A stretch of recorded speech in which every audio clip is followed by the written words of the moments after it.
Huwag nating ikahiya ang salita ng Diyos.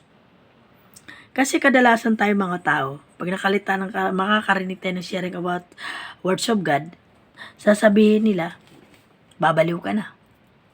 Sasabihin nila, nakakahiya naman. Malam mo yung tipo mas gugup, pag nalaman nilang nag-sharing ka ng words of God, lalayuan ka ng mga kaibigan mo. Yung mga kaibigan mo lumalayo sa'yo, sila yung mga taong hindi mo tunay na kaibigan. Yung mga kaibigan na lumalayo sa'yo, kasi nung hindi ka pa nakakilala kay God, close kayo.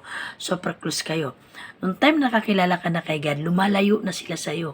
Kasi nahihiya na sila sa'yo.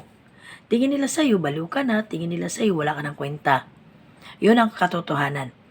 Pero lagi niyong tandaan, ang tunay na kaibigan, kahit anong mangyari sa'yo, naghirap ka man, umangat ka man, nandyan sila. Yung tipo nakakilala ka sa Diyos, nagsishare ka ng words of God, hindi niya kinakahiya ang mga sinasabi mo.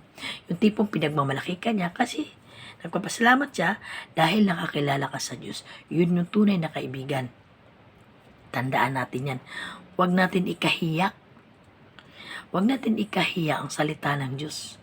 Dahil ang salita ng Diyos ay higit pa sa ginto, higit pa sa gintong pilak na inaasam-asam nating mga tao, higit pa sa kayamanang milyon-bilyon na iyong makagustong kamtin o iyong pinapangarap.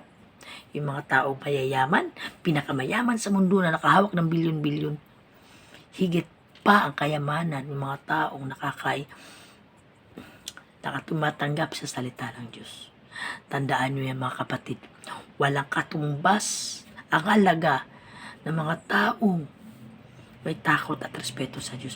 Yung mga taong tumatanggap sa salita ng Diyos, tandaan nyo mga kapatid, ang Diyos may pera, pero pag sa pera ka lang umasa, walang Diyos yan, impyerno ang bagsak mo. Huwag mong ikahiya mga kapatid, huwag mong ikahiya ang salita ng Diyos. Ako, marumit makasalanan, hindi ko kinakahiya yun. Pero I'm decided to repent. I'm decided to follow Jesus. So, ganun ka rin kapatid. Kahit sabihin mo marumit makasalanan ka, pumatay ka, bakla ka, tumboy ka, huwag kang magsisi, huwag kang mahiyang magsisi. Laban lang. Hanggat buhay tayo may pag-asa. Tandaan natin yan. Huwag mo isipin yung sasabihin ng iba kasi ganyan ka pala, ganun ka. Hindi po sasabihin pa ng iba sa akin yan, ng mga nakarinig na alam yung sitwasyon ko. Oh, nangangaral ganun naman, masama naman. Alam niyo ba mga kapatid, yung mga tao magaling mangaral, masama talaga yun, marumi. Ang mga tao magaling mangaral, magaling mag-advise, galing nyo sa kalukuhan, galing nyo sa kasamaan.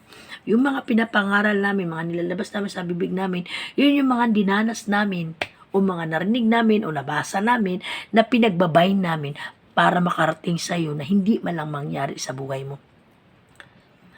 Yung pag nalalaman namin pagbabasa, like for Bible, like for Impyerno, Bible, nakatunan namin. Yung manangyaring kalukuhan, basan, pinagkubayan lang namin yung tatlo. Mapalad ka kapatid kung narinig mo. Ngayon, kung ayaw mong paniwalaan, choice mo yan. Tandaan mo yan kapatid.